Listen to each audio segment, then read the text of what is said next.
Palanpur Ahmedabad highway પર છાપી નજીક ખાનગી હોટલ પર આંગળીયા લૂંટ થઈ હતી, જેનો ભેદ એલસીબી અને છાપી પોલીસે ઉકેલ્યો છે। 4 આરોપીની ધરપકડ કરી અને પોલીસે મુદ્દામાલ રિકવર કર્યો છે। જોકે 2 આરોપી ફરાર હોય તેમની શોધખોળ અત્યારે પોલીસ કરી રહી છે, ત્યારે અન્ય ગુનાઓમાં પણ આરોપી સંડોવાયેલા છે કે કેમ તેની પોલીસ તપાસ કરી રહી છે।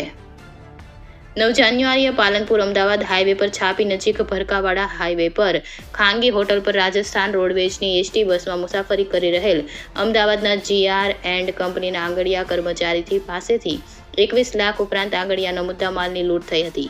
આંગળીયા કર્મચારી અમદાવાદથી રાજસ્થાન એસટી નિગમની બસમાં બેસી અને જોધપુર જઈ રહ્યો હતો, ત્યારે ચા નાસ્તા માટે છાપી હાઈવે પર આવેલી ખાનગી હોટલ પાસે બસ ઊભી રહી હતી, ત્યારે આંગળીયાનો કર્મચારી તેની પાસે રહેલા 21 લાખ રોકડા અને અન્ય મુદ્દામાલ લઈને ચા નાસ્તો કરીને બસમાં જઈ રહ્યો હતો, ત્યારે બુકાનીધારી અજાણ્યા 4 ઇસમોએ આંગળીયા કર્મીને બસની પાછળના ભાગે લઈ જઈ અને તેની પાસે રહેલ મુદ્દામાલની લૂંટ કરી હતી અને ત્યારબાદ આરોપીઓ ફરાર થઈ ગયા હતા।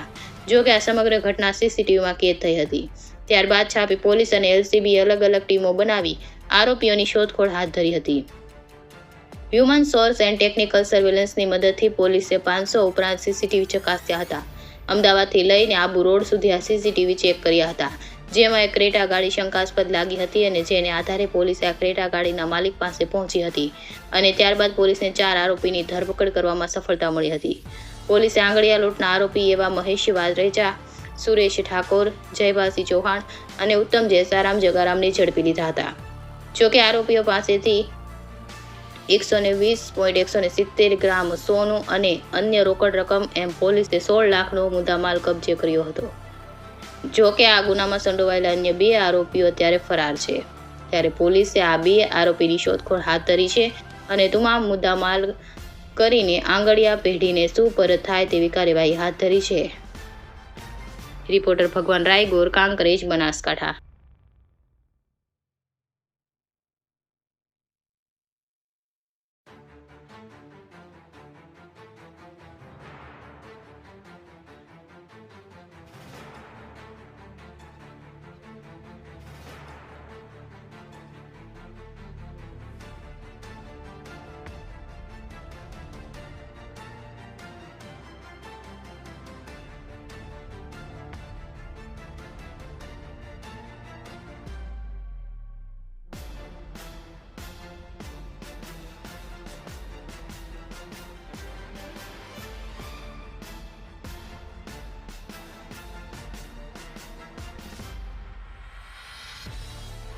એક 9 જાન્યુઆરી 2024ના રોજ છાપી હાઈવે ઉપર છાપી પોલીસ સ્ટેશનની હદમાં આવેલા ભરકાવાડા હાઈવે ત્યાં એક હોટલ આવેલી છે, રામ હોટલ કરીને, ત્યાંથી 21 લાખ રૂપિયાની એક આંગળીયા પેઢીની લૂંટ થયેલી હતી।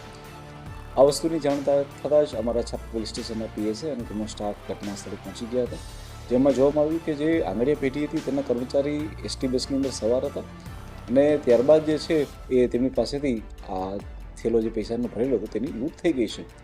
આ ઘટનાની વધારે ઊંડાણપૂર્વક તપાસ કરવા માટે અમે લોકોએ એલસીબીની ટીમ અને સાથે સાથે અમારી પેરોલ ફોર્મની ટીમને બી લગાડી અને અમે લોકોએ આની અંદર ખૂબ જ ઊંડાણપૂર્વક મહેનત કરી હતી। આશરે 500 જેટલા સીસીટીવી કેમેરાને ચેક કરવામાં આવ્યા। આ સિવાય ગુજરાત પોલીસે લગાવેલું જે નેત્રમ સીસીટીવીનું જે નેટવર્ક છે એનો બી ઉપયોગ કરવામાં આવ્યો અને તેની મદદથી પોલીસે ટૂંક સમયની અંદર જ આમાં કઈ ગાડીનો યુઝ થયો હતો તે શોધી કાઢી। એક ક્રેટા ગાડી કરીને જે હતી, ક્રેટા ગાડીમાં ઈસમો જે બેઠા હતા તેમને અલગ અલગ બીજા સીસીટીવી કેમેરાથી બી શોધી કાઢવામાં આવ્યો અને પોલીસે ટૂંક સમયની અંદર જ 4 જેટલા આરોપીઓ જે છે એની ધરપકડ કરેલી છે। કુલ 16,38,000 જેટલો મુદ્દામાલની પોલીસે રિકવરી કરેલી છે। 2 આરોપીઓ હજી પોલીસની પકડથી દૂર છે, જેને બી ટૂંક સમયની અંદર પકડી લેવામાં આવશે અને ત્યારબાદ જે છે એ 100% રકમ પોલીસ દ્વારા જે રિકવર કરી અને આ ઘટનાનું જે છે જે પૂરેપૂરી રકમ પાછી મળી જાય આંગળીયા પેઢીને તે પ્રકારનું પોલીસ દ્વારા આયોજન કરવામાં આવેલું છે। જે આરોપીઓ 4 પકડાયેલા છે તેનો બી પૂર્વ ઇતિહાસ છે, તે આની પહેલાં બી એકાદ બીજેટી 2 લૂંટની અંદર હતા, તો તેની ઉપર બી પોલીસ દ્વારા જે છે એ વધારે પ્રિવેન્ટિવ એક્શન હવે ભવિષ્યમાં કરવામાં આવે અને એ વારંવાર આવી ઘટનાનું પુનરાવર્તન ના કરે તેના માટે બી અલગથી એક આયોજન કરવામાં આવેલું છે।